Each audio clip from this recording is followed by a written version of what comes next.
Hello everyone.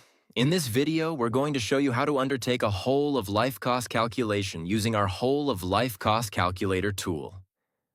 But before we get started, first and foremost, we have to set up our user account. We do this by clicking on the icon in the top right-hand side corner, going into Account, and then presetting these values. Admin overheads, fleet insurance premium, total value of property, garaging rental cost, the percentage associated to that, and then the total fleet value.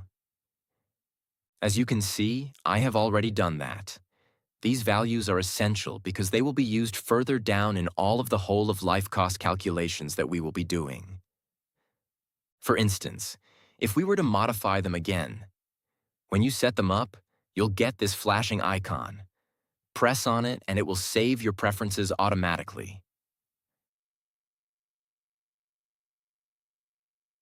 Then we have to click the Home button. And then click New Whole of Life Calculation. As we land on this page, we will have to be mindful of these pre-filled fields, and also the fact that anything that is highlighted with a red label means we have to fill in those gaps. To begin with, we can actually create a document name if we so choose to. I can create one now. I'll call it Test. The description field is not a mandatory field, but if you want, you can fill that one up. This new version of the Whole of Life Cost Calculator tool will have preset reference assets created by IPWEA as default. When we choose an asset detail, we can choose, for instance, a truck.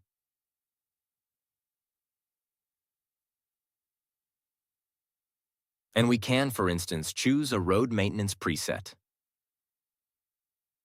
As you can see, the make and model are mandatory fields.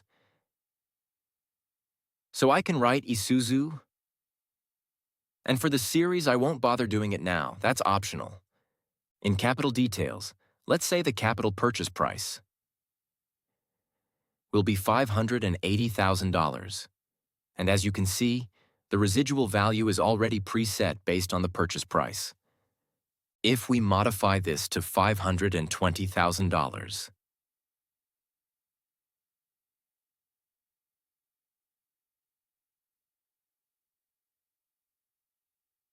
the residual value will calculate automatically. We have the budgeted annual utilization, and this is in hours. The asset life. All of these fields are recommended by IPWEA. And if you ever get confused, you can always press this Help button. That will run you through the next steps. Moving on to our fixed annual costs.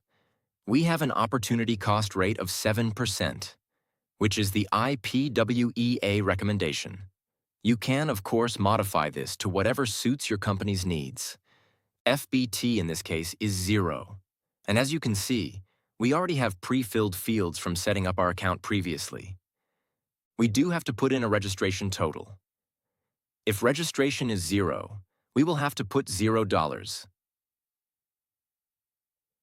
Moving on to our variable annual costs, we have a few fields here. Fuel costs are set at $2.50 per liter. All of these fields are already pre-filled. Again, don't take it too literally. You can always modify these ones according to your own calculations, or unless you already have a fuel total or tire total.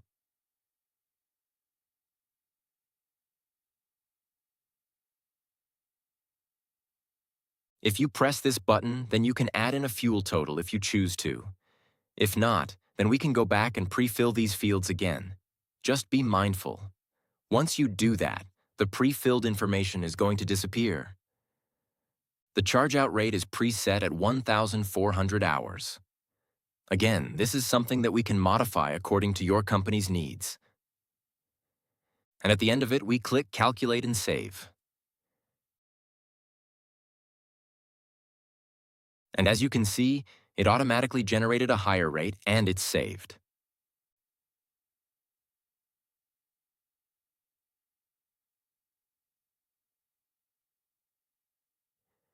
You now have the total fixed cost, the variable cost, the total depreciation, the total annual cost, and the total over the life of the asset.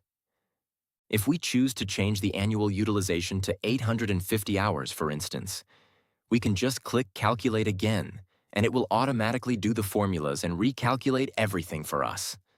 And that is it. We have now completed a whole of life cost.